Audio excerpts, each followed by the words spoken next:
Red Dead Redemption 2. An absolute masterpiece.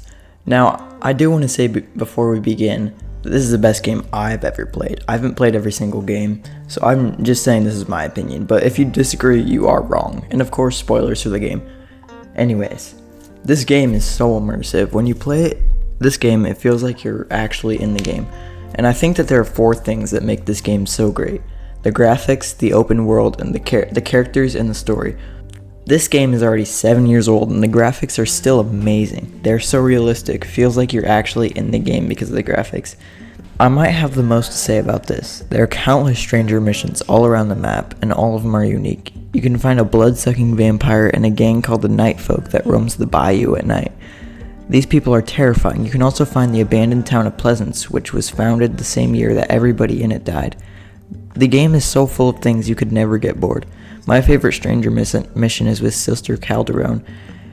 Her missions show you what kind of man Arthur Morgan really is, and the train station scene with her is the best scene in the entire game.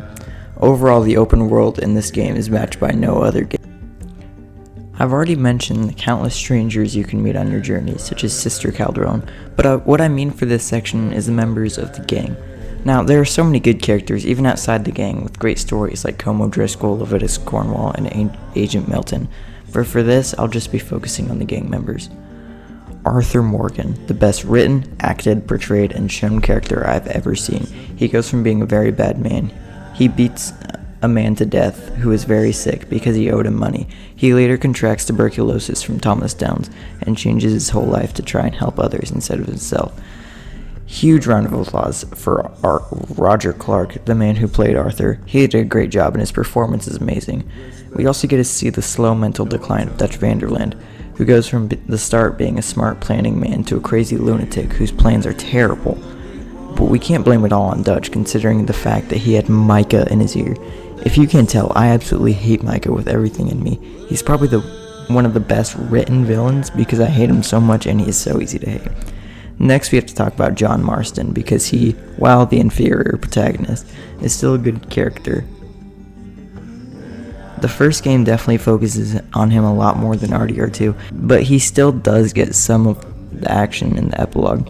Finally, we're going to talk about Hosea Matthews. He is a con man in the gang, best at work trying to swindle people and trick them for their money. Hosea and Dutch were the first gang members and they started the gang. Hosea is the character that holds the gang together in the first 4 chapters. After his death, the gang starts to fall apart.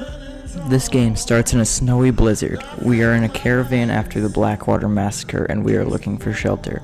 Arthur finds some in an abandoned mining town called Coulter. We meet the O'Driscolls in a campsite near ours and we ambush them, then find plans to rob a train from Leviticus Cornwall, which might be important later. After this, we travel to Horseshoe Overlook near a town called Valentine. We meet a man named Thomas Downs who intervenes in a bar fight. We later collect money from him that was lended by Leopold Strauss, and we find he has an illness and we beat him to death for the money. Arthur, in turn, contracts tuberculosis. At the end of the chapter, Leviticus Cornwall and the Pinkerton Detective Agency starts a shootout in the streets of Valentine, causing us to flee the campsite near to the town of Rhodes. This town houses 2 families, the Greys and the Braithwaites. These families are in a family feud, and neither of the families knows why. Hosea is trying to play both sides of the feud and is trying to get some money out of it. At the end of chapter 3, we get ambushed by the Greys and Rhodes because they knew what we were doing the whole time. We then find out that the Braithwaites took Jack Marston, John Marston's son. We go to their mansion and try to find him. We get in a shootout with the Braithwaites and we find Jack has been taken to a man named Angelo Bronte and he lives in the biggest settlement in the game, Saint Denis. We go and find him and get Jack back. Angelo Bronte was very helping. He even told us to go rob the train station, which he said stores a lot of money. Near the end of the chapter, we go to rob it and find there's only $45 and a quarter. Don't forget the quarter. Don't forget the quarter. Dutch gets very mad at Bronte, who obviously set us up. He goes and kills him, and then we try and rob the Saint Denis Bank. The Pinkertons show up when we got into a shootout, and Hosea was shot in it. We have to run, so we get on a boat, which gets us in a storm, and we end up on an island called Guarma. Dutch had all the money with him, now it is lost at the bottom of the ocean. We escape the island and get back onto the mainland. We then set up camp at Beaver Hollow. This is where the ending happens. At this point, Dutch has gone completely insane with Micah in his ear. We rob a military train when we get back. We learn John's wife has been taken by the Pinkertons. Arthur and another gang member named Sadie Adler goes to save her. We see Agent Milton, who tells us Micah has been talking to the Pinkertons, which means he is a rat.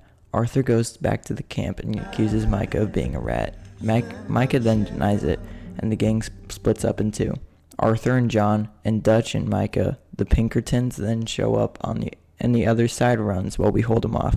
We escape through the caves, where then Arthur gets John to safety. Arthur then meets Micah, and by this point he is very weak from the tuberculosis, and tries to fight Micah. He almost reaches a gun when Dutch steps on his hand, and then Micah then tells Dutch that they can run off.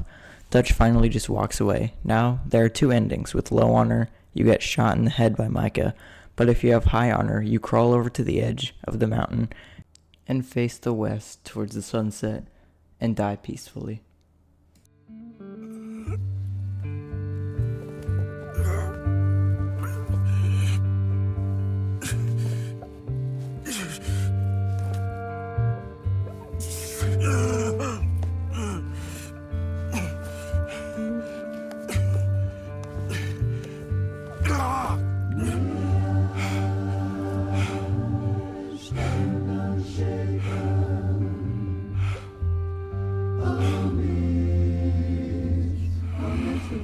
Show